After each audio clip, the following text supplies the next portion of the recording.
Right after the horrific attack of Hamas on October 7th, a friend asked me an interesting question. If you had the chance to bring to every Israeli one book that could have opened our eyes as a society to see the deep problems that led us to October 7th surprise, what was it? I thought for a moment, and then I told him, without any hesitation, we should have read the book Jews and Power, or in the Hebrew version, The Paradox of Jewish Politics, פרדוקס, הפוליטיקה, היהודית, וזה נראה ככה. And today I have the honor to talk with the writer of this book, who came to Israel in these very difficult days, Professor Ruth Wייס. Thank you very much for sitting down with me. It is, you blow me away. Thank you very much. So, I'm so glad to be here with you. Thank you very much. I'm really privileged. So you're a professor of comparative literature. You taught at Harvard University and the author of many, many books and essays dealing with Jewish American identity. So as a child of an American mother, I remember exactly where I was at home when 9/11 happened. I think every Jew who cares about the state of Israel, and I know you care deeply about it, remembers where October 7th has caught him. When did you understand that October 7th is something else? Oh my goodness. It depends how you want me to frame that, in what historical context. It was obviously something else from the moment that we heard about it, because American media began to feature this immediately as its biggest news story. And in a way, one is always hungry for news from Israel. But may I say that when one sees now Israel at war, which is how Fox News presents it, and CNN more so, Israel at war, you understand all too quickly, although the magnitude of this I don't think has sunk in even completely to this very day. The problem for American Jews began basically the day afterwards, when what hit us, I would say, in no way as powerfully physically, but certainly as powerfully psychologically and politically, was the response to this on the part of certain large segments of American society, because the next day, almost as soon as this happened, and surely because they had warning of it in advance, you had all these groups, especially on campuses, coming out against Israel. So even while... Right after October 7th, not after the Israel retaliation. No. To what happened. Not at all. Just after the massacre. After the massacre. And this is very important to think about, that it was all preemptive. In other words, it's all part of the attack. The attack here was the horrible physical attack, which we may or may not speak of, because I'm sure that your audience does not need any description of it. But those people, whatever videos they were watching or whatever news they had of it, they had this moment at the same moment. And their response was preemptively to attack Israel with the attackers. So this was part of the attack. In other words, there's a group, for example, that's called Students for Justice in Palestine. I call Students for Jihad in Palestine, which is, of course, what it is. And you could see the coordination in advance. This was a real shock. So we'll talk later more about what's happening in the campuses. I want to talk first about the conception, the Israeli conception. We're now talking a lot here in Israel, what has blinded us on not seeing October 7th. And when the Oslo Accords were signed, you said in an interview to an Israeli newspaper, Haaretz, that it was one of your worst days in your life, and that you fear for Israel's future. After the October 7th, when our enemies showed that they could bring back scenes from the Holocaust again, are you afraid again for Israel's future? Well, it's very strange that you put the question in that form, because what I was afraid of at the Oslo Accords was exactly the opposite. What I was afraid of during the Oslo Accords was, of course, the blindness of Israeli actions. And I thought at the time, and I am on record as saying at the time, that this was the only decision of the State of Israel for which I, as a Jew, would not take moral responsibility. The Oslo Accords, the so-called peace accords. It seemed to me at the time obvious that this was just about the most awful mistake that a country could have made. I think you said it. You said it like this: it's the first time that a country thinks that it's going to arm her enemies and everything's just going to go fine. Well, more than go fine, I said, and that's the way it thought it would gain security. In other words, it's the first time any country had ever armed its enemy with the expectation of gaining security. And you can see that when you say it that way, it seems preposterous, and yet that's exactly what Israel had done, because everybody knew that Yasser Arafat was at that time the world's leading terrorist. And his terrorism was aimed exactly against one country in particular, and that is Israel. Now, look, the point is this, that this is not, to carry on this kind of conversation, I want to make it clear, it's not a question of blame. I'm always alert to the circumstances under which people are making their decisions. So I know what Israel was going through at the time, and I knew the pressures that were being put on, Prime Minister Rabin and so on. And I know particularly how the word peace worked in the 1930s, how the communists used the word peace.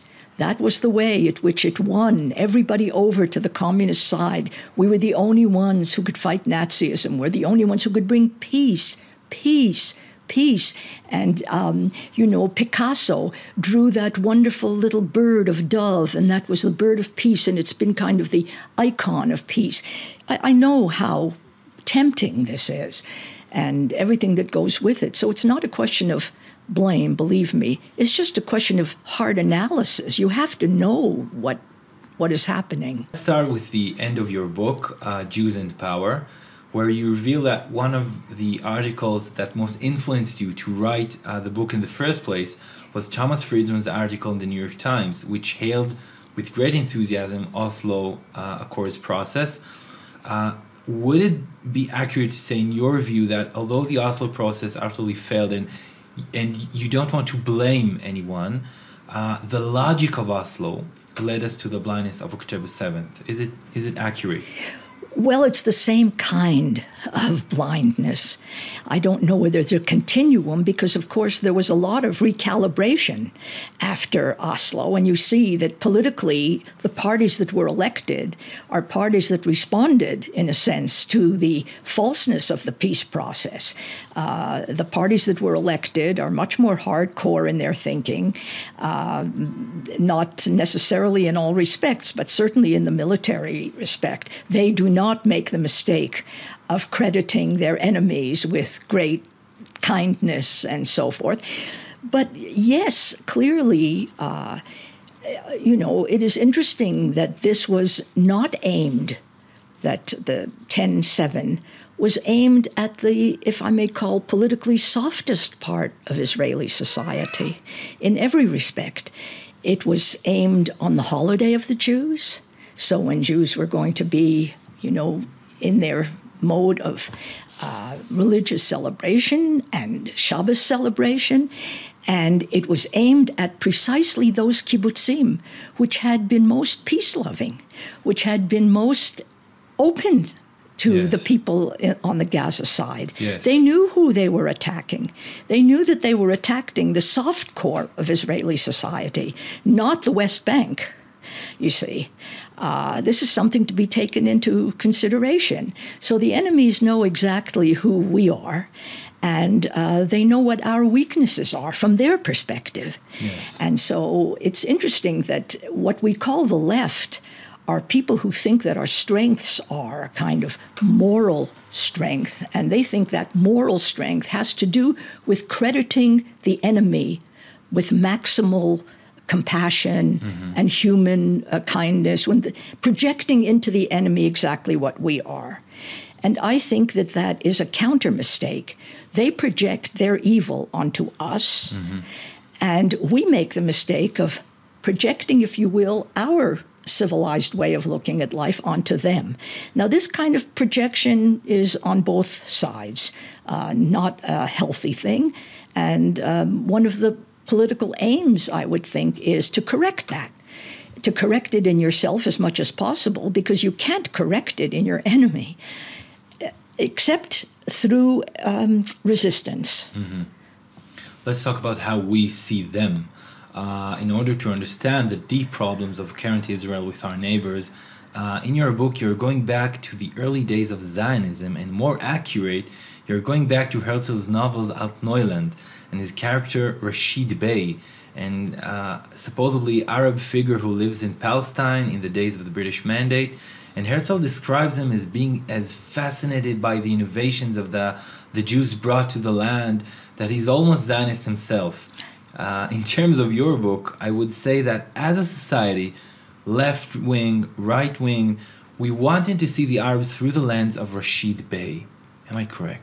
Yes. As a matter of fact, one of the chapters, is, if I remember correctly, of my book is called that exactly. It is the Jewish love affair with the image of Rashid Bey. Why should we not have had that image originally? There were Arab leaders who understood that the Jews coming into this area could be a positive good. Right. We know that Prince Faisal, for example, did feel that way and was ready to go part of the way. So it wasn't entirely a figment of the Jewish imagination, but it's very different from the way other people think that have a stronger political record, a different political outlook than the Jews. You say how influenced I was by that, and this is true. Since then, what I have come to be reading a little bit more, I became an American in the 1990s because I was in Canada before that, and then I came to teach at Harvard. You raised at Vancouver, right? No, Montreal in Quebec, sorry. yes. I came from Montreal, Quebec, and wonderful country, Canada, and wonderful city. But then I moved to the United States. And as part of moving, I knew all too little about American history, basically. And I picked up, for the first time, I'm embarrassed to say, the Federalist Papers, which is now translated into Hebrew, by the way, as well. Right. Now, the Federalist Papers were written by three gentlemen who did not even write under their own names. They took the collective name of Publius so as to represent something. What they were arguing for was the federal construct of the republic that they had outlined. It was not a done deal. They understood that they needed to persuade the citizenry to accept these ideas of a confederation of a certain kind. They understood how difficult it was to change people's minds. And they did this in a series of essays run after weeks. Now, why do I mention this to you? Do you know what all the early essays are about? It's so interesting how they begin to make the case. On what basis do they begin to make the case in one after another after another? Defense. How can we best defend this country? How weak we will be if we are not confederated. How important it is. Klape chutz, how important it is as far as the rest of the world is concerned. How they will treat us. How they will not attack us. How they will be, how much stronger we will seem to others. And then internally, what it will do to us. And especially what the problem will be if we are divided among ourselves and we are attacked from the outside. So these letters scrupulously, brilliantly analyze piece by piece why this unity is so necessary in terms of what we know we are going to face. So the main argue of your book is that Jews are not just not thinking in this directions. We're not doing this. We're doing this. Yes. In the Jewish prayer, we are. Yes, and so to back up, I think that what is basically at the heart of what I am arguing, and why, by the way, the Hebrew title seems to me to be more exact than the English title of my book. The English title says Jews and Power, because one is looking for, an interesting way of presenting this. The Hebrew title is more exact. It is the paradox of Jewish politics. And what fascinated me for many, many years, and it comes out of my teaching of Yiddish literature, actually, is that Jewish politics is different from the politics of other nations, quite unique. Nobody has a political record like the Jewish people. It's a unique political record. But it's not only that. It is not only different from, but it is in most respects opposite to the political record and the political thinking and the political actions of other people. So, to your point, not only are Jews not an imperial people, now this is very important. People say Jews, they think the world of themselves, they think they're the chosen people. I don't know how they imagine this idea of the chosen people.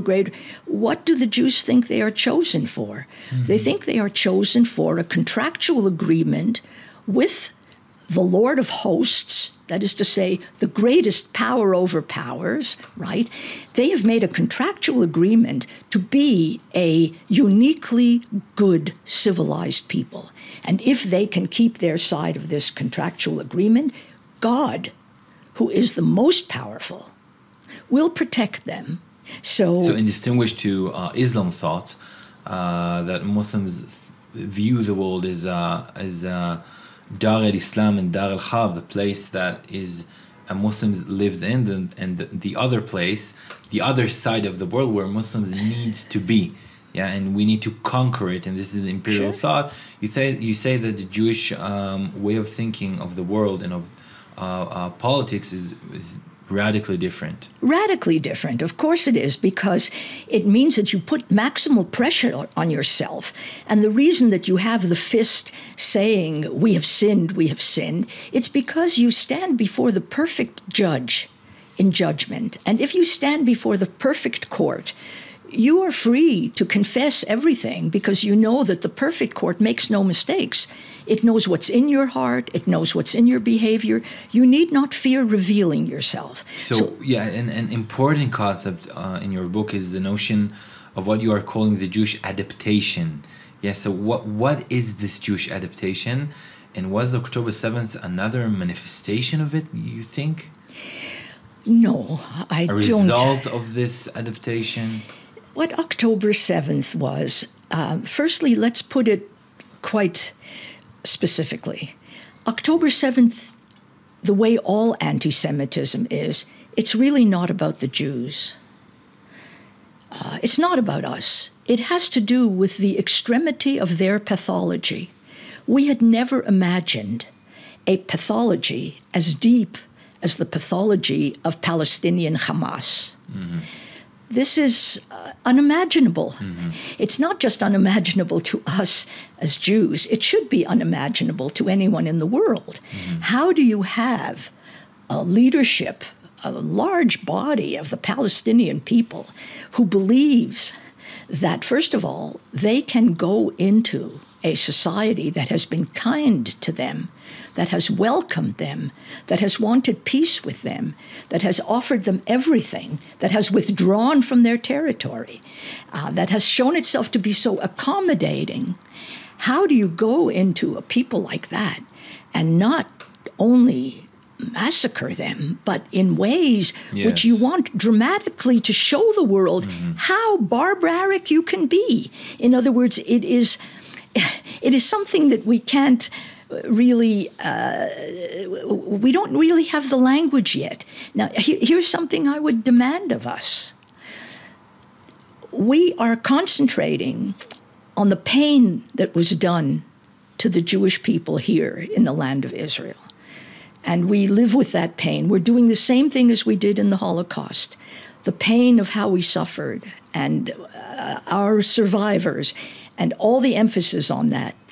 This is where I think the emphasis is wrong. Mm-hmm. Our emphasis should not be on the Jewish mistake. Yes, of course, we exaggerated how good they were. Mm-hmm. We closed our eyes to the real dangers. Mm-hmm. We blinked for a moment. Mm-hmm. The army was not prepared enough. Nobody was prepared enough because we did not have the imagination to think that such a horror could happen. But in fact, it's very hard for us to imagine a society that would, instead of cruel as their society and to itself, not just to us, but to prepare the whole of Gaza to spend all that money, all that genius, all that time, instead of building upward to the heavens, building downward so that you could draw in the Jews and crush them in a way that you knew would be most painful to them, to turn them into sort of what you wished they would be. You want them to be like cruel as you are. You think you'd be more comfortable with people who are as cruel as you are. So I think our emphasis here, intellectually, analytically, has to be on the power of evil and on the genius of evil. And if you talk about adaptiveness, this is very interesting. Dan Senor and Saul Singer wrote two wonderful books, one called The Startup Nation, and that book was so influential that Israel came to be known as the Startup Nation. And then they wrote a sequel. Now, this is so interesting. The sequel came out just at the time of October 7th. It's called The Genius of Israel. And I read it sometimes chapter at night because it is such wonderful reading. They are so insightful. And what they show you is the way in which Israeli Jews have cast their society is really ingenious. The love of the family, the power of the individual, looking for what is good in each individual, able in each individual. In other words, if you have an autistic part of society, you don't look at these people as, autistic. No, what is their talent and how can you use that for the public good and so on? Here's my point, that if you look at every chapter of The Genius of Israel, you will see how Silvan and how the Hamas and how others in the Arab world look at that, and they used every single point of what are the strengths of the Jews against them. So they love family. Well, we will kill children in the eyes of their parents, and we will kill parents before their children. They love families and children. We will burn babies alive. They value every individual so much that they will, for one hostage, they will give up 1,000. Well, we will take hundreds of hostages, and then we will hold the whole country hostage because we know how much they care for the individual life. Do you see what I mean? Yes. They took every single one of our strengths, and they've turned that into the epitome of what they could use against the Jews as weaponry. Now, it takes time to digest that. Yes. So let me just understand I am a journalist, and I came here to and I prepared a lot of questions about the conception, the Jewish conception, how we were blind before October 7th and everything. You say that even this conversation with you is part of the Jewish mindset that always focuses on the inside, like what we are. Where's our problems? Yes, very interestingly put. Yeah. And by the way, I mean, this is our strength. You understand that this is not a weakness. In other words, to focus on yourself. And that is the startup nation. This is who we are. We don't want to be different, you see. And we certainly do not want to turn ourselves into them, God forbid. That's also part of my book from the very beginning. Yes. The mother who says to her son, she's not worried about protecting him, but she says, Za mensch, be a human being. This is our first teaching to ourselves. We want our children to be civilized human beings. We don't want to uncivilize them, God forbid, in this. But we never dare underestimate the genius of evil pitted against us. Yes. This is what is necessary for us to be able to balance. In other words, to understand the good in ourselves and how much we have to work on that to make it even better if possible. Yes, internally it's very important to argue among ourselves what the best society is and how we will get there, but never, ever to confuse that with how good we pretend the enemy is. We must always, let us say, take pride and give gratitude for who we are, but never underestimate the evil that has arisen against you and that always will, as long as they don't change. Yes. In other words, we wait for a change in the Arab, Muslim, and the surrounding world. Now in America, too, we hope for a change. We work towards that change. But we don't pretend that the change has happened, or, and here's to your point, or that we can improve the Arabs and the Palestinians. Here's this. We cannot solve their problems. We dare not think that our actions can solve their problems. Their problems are very deep. They're culturally deep, and they are religiously deep, and they have to solve their problems. The only thing we can do is to refuse to be their target, to refuse to make it convenient for them to blame us for their faults, for their flaws, which is what anti-Semitism is. It's holding Jews responsible for the aggression against them. And when the Jews are weak, so it's a convenient target for anti-Semites to come, right? Absolutely. Yeah. And again, if you look at the Federalist, you'll see how Hamilton phrases it. He says, you see, how they look to us divide and conquer is exactly what they see. The moment we show that we are divided, that's a moment that's of... a time. That's a time, yeah. Let's talk a little about a proportionate response. In 2009, you wrote an article in commentary called Now About That Proportionality, which I found so relevant that I thought it was written about the current events of the war. What do you think lies behind the blame on Israel for its response being disproportionate? Well, you see, this is the difficulty that it's not only our difficulty. I mean, I think this is the difficulty of democratic societies in general.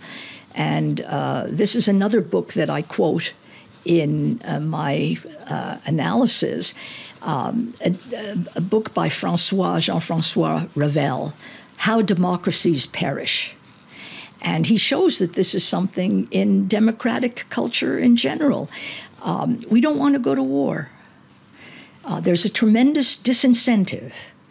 And I would say that the Jewish disincentive to engage in warfare and to think about the evil of others is even greater than that of other nations. So it's not just that you don't have an incentive to say how evil they are, how bad they are, how terrible they are. No, you want to blame yourself because you understand this. If I say I'm responsible for a situation, I can solve it. Yes. It's such a delight to say, you know, gosh, if only I withdrew. And it's rational. It seems rational. This is our problem. It seems rational, but that's why Oslo did not seem to me rational at all. You see, Oslo, you could see in advance, was a projection that was so extreme that you knew it couldn't work. Yes. The German Jews are our first example of this in modern times. The German Jews looked at the, what was happening, why the Germans were suddenly against them when they were trying so hard to fit in. What was that about? So you know what the Jews said. They said it's because we look so different. If we stopped speaking Yiddish that sounds like a bad German and we started speaking real German, that would be wonderful. Yes. If we cut our beards, if we made our synagogue worship a little bit different and so on and so on. And they did all these things. And part of that was to accommodate others. And you had the expression in German, I will say it in Yiddish, wie es christelt sich, so jidelt sich. As the Christians do, so the Jews do, you see, that we would follow whatever they did, and this was partly adaptation and so forth. Well, you see, if we want to adapt because we think it's a better way of life, okay, that's fine. But if we think that changing ourselves is going to make them act differently towards us, this is a proven mistake. A proven mistake, because if they are pointing the finger at us, it has to do with them, with their needs of projection, their needs of deflection, their needs of an enemy and a target and so forth. We have to look at what they're getting out of this. It has nothing to do with our behavior. We withdrew from Gaza, and we thought rationally, wow, if we withdraw and they can have their own self-government, what were Jews thinking? Do you know what we would do with a territory like Gaza? Right. You know, they were thinking, my God, we're going to make this into the Riviera of the Middle East. Even today, I had friends in Gaza Strip, fighters, and they were looking and they saw, wow, what a beach, what a place! I'm gonna build here in a hotel, you know. Exactly. And, we can't help ourselves. Yes. You see, and is it simplistic to look at it this way? But I see it this way. What you have in Israel is a society of builders, and what the Palestinians have done to themselves, they have turned themselves into a society of destroyers. And so what you have is really like a perfect situation, the society of builders and the society of destroyers. And what you're watching is, who's going to win this conflict?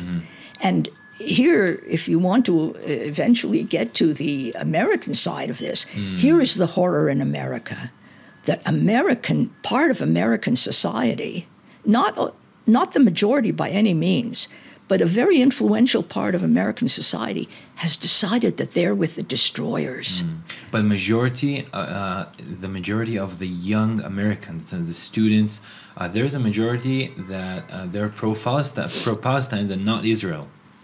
Well, among the students, not people from your generation. Or... Among the students in certain universities, I think this is true, and this has been allowed to happen. And this must be reversed. This must be fought. And it's not a Jewish problem. The Jews have to lead the fight to change things. But this is something for American society to have to resolve. They dare not allow this politics of grievance and blame, a society and a politics of destruction to win over a politics of democratic building and so forth. I mean, it is... that was the shock, you see, when I spoke of, you see, you say that 10-7 here, but this is still the reverberating shock in the United States. I know the situation at Harvard because I'm not there for 10 years already, but I get a lot of the emails. There are commissions of students, there are commissions of faculty, there are commissions of alumni, and there is a commission at the governmental level, all of them looking into the problem of what created the anti-Semitism here and the atmosphere on campus and the features of campus that made this possible, right? Yes. So it's a real shock, and it happened, since the shock here. What happened at American universities surprised many here in Israel, and you were a dominant voice through the years warning about the rise of anti-Semitism on American campuses. Your article on Mosaic titled "Anti-Semitism Goes to School" just writes all about it. In the same article, I want to quote you. You wrote this, quote, "It must be acknowledged that the negative campaign against Israel also revives old and destructive patterns of Jewish political behavior. What, for example, does the organization Jewish Voices for Peace do in a sworn anti-Israel campus coalition? How is it that a large organization, J Street, is established to counter Jewish action unified for Israel? End quote. What is the place of Jews in the anti-Israel propaganda that is now taking place on campuses? Well, it's statistically small. But that's not why we focus on it. It's statistically small, but those Jews know very well that they may be few in number, but they know two things. One is they are the most painful to their fellow Jews because it is so painful for us to have an enemy from within. And they know that they're most valuable to those who are against us, because those who are against us can quote them and say, you see, the Jews think this too. They take such pleasure in the fact it's that like Al Jazeera will invite Norman Finkelstein to talk about the situation here. Yeah. Exactly. And you see the Middle East programs, for example, when they have an Israeli coming to speak, the Israeli is always more anti-Israel than the others on the panel, you see, proving themselves. So yes, so I would say that they know that they're small in number, but they know how many of them, I don't know, how many of them want to stick it to their parents. I mean, this is one impulse. You hate your parents? You hate your parental authority? Well, there's no better way to get at them than to say, I am for the Palestinians. Boy, you know how that hurts your family. Oh, my God. I see it. I see it in parent after parent, you know, that this is really terrifying. But the other side, you also win all these wonderful kudos and all this attention in the newspaper and so forth. There's that. But I have to say that, you see, we have to study Jewish politics more than we do. We'll maybe develop that a little bit. Yeah. Here's what I mean. This is a constant. And I think that it is almost an axiom like in physics. It's a political axiom. Let me put it this way. The stronger the war against the Jews, the more Jews will capitulate to the other side. We are a minority by choice. So we don't have the options of a majority, right? So that in a way, to have students, Jewish students for peace, something like J Street, in other words, Jewish organizations that deliberately cast themselves as an anti-Israel, anti-Jewish force, to have that, what is it ultimately? It's a proof of how much stronger anti-Semitism has grown. Do you follow me? Yeah, of course. That the more Jews join these organizations, the more you know, oh my God, is anti-Semitism becoming so strong that it's creating forces like this? And you know this from the Middle Ages. You know this from past history. You know this from the number of converts at the end of the 19th century. Do you know how many thousands of Jews converted? And how many of them converted to anti-Jewish causes? Not to fascism, but to communism, because it was anti-Jewish in its own way? Do you see what I mean? So the stronger anti-Semitism grew in Europe, the more Jews capitulated then, and the stronger anti-Semitism grows driven by pro-Palestinian, driven by the intersectionality, driven by all these ideas and all these forces in government and in campus and everything. The stronger that grows, the more Jews you will see in such organizations. As a Harvard professor, you hold a very unpopular opinion of opposition to Oslo Accords. What advice can you give to young people, maybe on campuses, Jewish, who want to defend Israel but are afraid to speak out? You know, I am associated now with Tikva.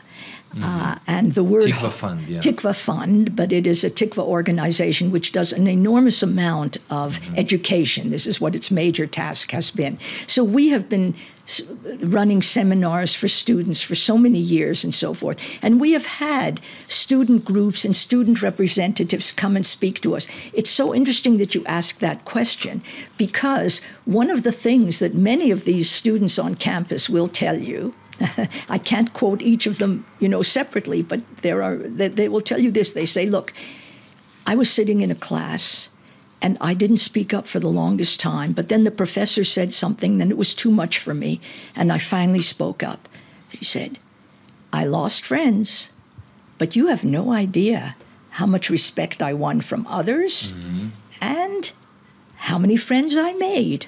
So the students who can bring themselves to do what it takes to do that, they find they're on the winning side. By the way, it's the same for a conservative.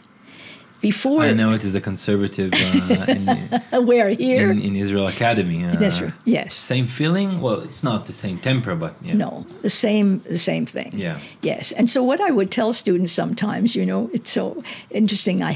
This goes all the way back when just after Obama was elected, that November, a freshman came to see me at Harvard. And we were talking about her paper and so on. And then she said to me, I feel so guilty. I got very frightened because, did I want to hear this? It would be then my responsibility to do something. But I said, what about? And she said, I worked for the Obama campaign. Well, I said, you and everybody else. I said, you feel guilty? She said, yes, I was for McCain. Okay. It was so painful. So to students like that, you see, she knew herself so well that I said to her, there's no problem with you. You know who you are. Going forward, you'll be all right. Yes. I said, the one thing I can tell you, it'll be painful for you. But the day you say to yourself, you know what, I'm a conservative, or I'm a Republican, or I vote Republican, you throw out your arms and you say, I am free. Nobody can do anything to me. I am free. And so that's what I would say to students. So let's talk a little bit about U.S. and Israel relations. At this stage of the war, while we speak, Israel has not yet launched a comprehensive ground offensive in Rafah, a place where there are likely many captives, and it is a stronghold in Gaza Strip that Hamas still holds.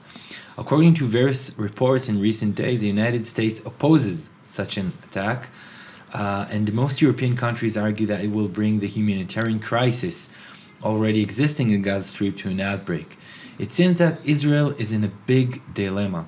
Can we launch such an attack when our supposed strongest and most important allies opposes it, and on the other hand, it seems that we cannot afford not to defeat Hamas? Should we go against our best friends? Well, they couldn't be your best friends if you're asking that question, you see. I mean, the point is that you have to assess the United States. Can you afford to appease the United States of America if you think that its government is now your enemy?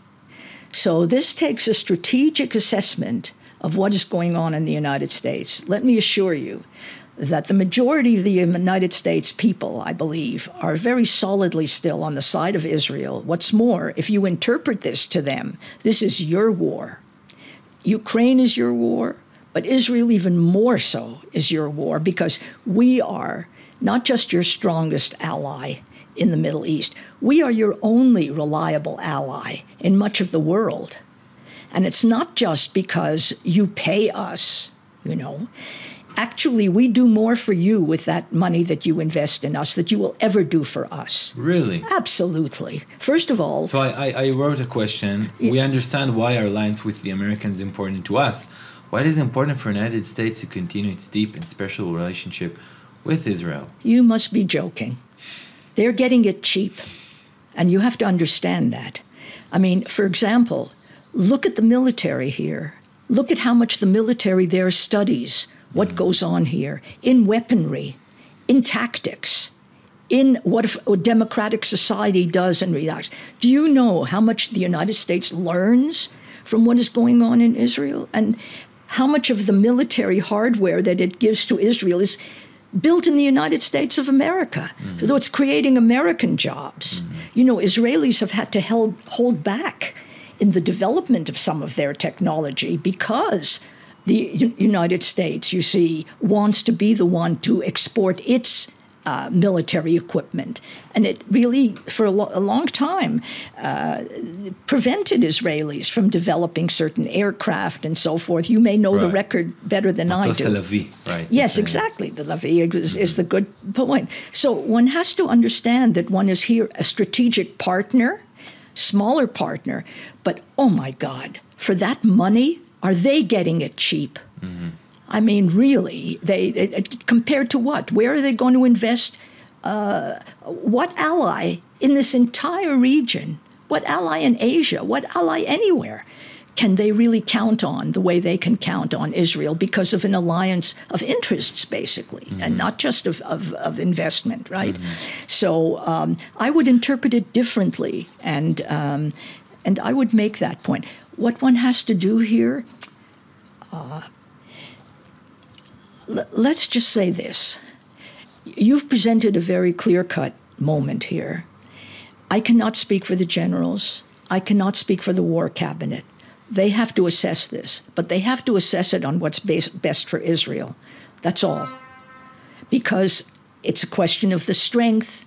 Nothing is going to impress the United States more than an Israeli victory. Mm-hmm. Say what they will. Mm-hmm. Nothing is going to, impress them less than an Israeli defeat or than Israeli pulling back. So mm-hmm. they may say, pull back. The whole world is saying, pull back, mm-hmm. pull back. Mm-hmm. Nevertheless, believe me, everybody goes with a winner. Everybody goes with really this.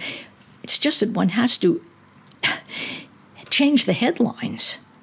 You have to put out the headlines mm-hmm. that say, victory in so-and-so. Mm-hmm. Say what you're doing mm-hmm. well. To counteract all this other. Nobody has had nobody's done this. Yes. Nobody's had urban warfare that has done this so successfully. Mm-hmm. Nobody's captured people. We are winning this. We are winning this. Mm-hmm. One has to find a way of interpreting oneself, not allowing oneself to be interpreted by others. Okay, you've been talking about the American benefits from Israel on behalf of money, on behalf of interests in the region. A lot of people talks about the shared values between Israel and the United States. Here's a tough question, I think, for myself. What will happen to us as Israelis if the West will no longer want to defend its own values? Oh, that's the question. You have put the question. And so you're quite right.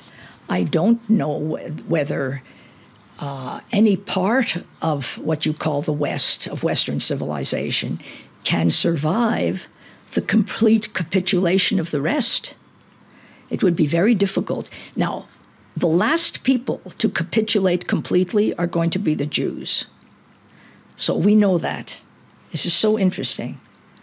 That the whole West may collapse. The United States of America, we are very worried for it, believe me. Europe, people have been worried for much longer, right?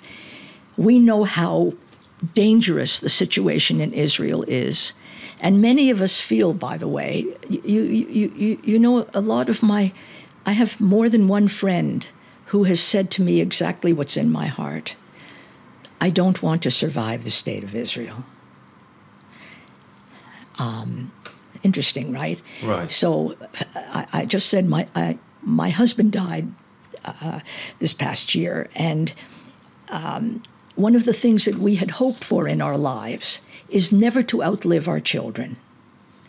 And so far, I mean, thankfully, this is really, he died. It's always sad, and particularly so when such a wonderful person dies. But it is in his time, bismano, more or less, and in mine it will be too, and so forth. But B'ezrat Hashem is really in terms of absolutely. But here's the thing: to many of us, living as part of the state of Israel, having seen it be born, it's the most important thing in our lives. Like our children. It's bigger than we are. We are part of it. We do not want to outlive it ever. So there's nothing more important to us than the survival of the state of Israel, the physical survival and what we have to do to ensure that. But let me just say, I look at it from Netzach. I look at it from eternity's point of view. The perspective of God, maybe. I do, actually. I use that phrase. I don't know God at all, but I can think from that perspective. The last people ever to capitulate its values and its essence will be the Jewish people. So let it never come to that. But your question is the question. We don't know. The West, we have never seen it so fragile. We have never seen it in this state. How could jihadists come into the United States of America and bring the war against Israel into the United States and find alliances among Black Americans, find alliances among left-wing Americans, find alliances among female Americans in all these grievance pockets? How can they build an alliance that allies itself really? How can that happen in the United States? That shows something about what has happened to, as you call it, Western society, but American society.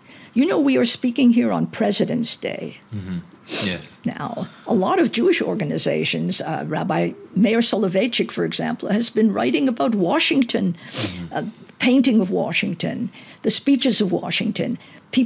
We are patriots of the United States of America because we know that you have to invest learning in that and so forth. We will uphold it, but it's fragile. So another tough question. Okay.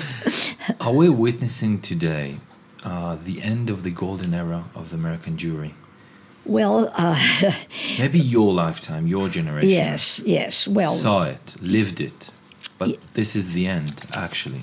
Well, it is, let's say this, it certainly is a decline. It is a moment of decline. But the moment of decline, as you put it, you see your questions are aligned, are they not? Yeah. The moment of decline for the Jews is always going to be the moment of decline for America. In other words, the high point of Jewish life in America was also the high point of American liberal democracy. Mm-hmm. Those were the post-war years. They went into the 70s. But then beginning in the late 60s and the 70s, you begin to have a movement which is anti-American from within itself.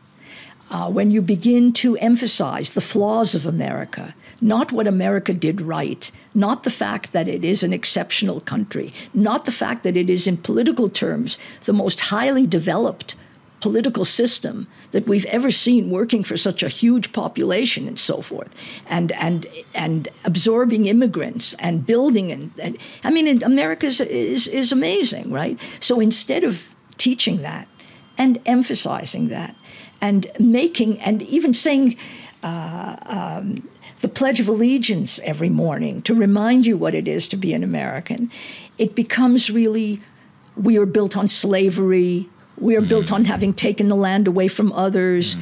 Everything as if this is a country built in sin. That is a terrifying concept that you teach your children, you see? And so the decline is right there. So does that coincide with the decline of Jewish cultural life in America? In many ways it does. But you see, the two are aligned.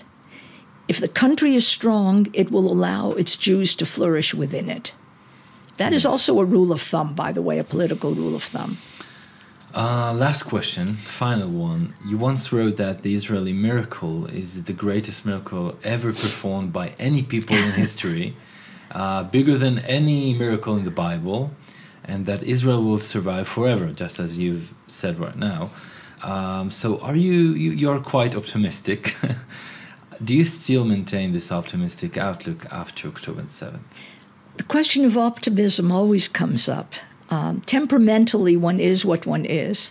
I'm an optimist by temperament. I cannot change my temperament. And now I've taken to quoting my mother more and more, my late mother. One of her Yiddish expressions was always in times of, in times of sadness or despair, Kneipback, Stellfarb. Pinch cheek, show color.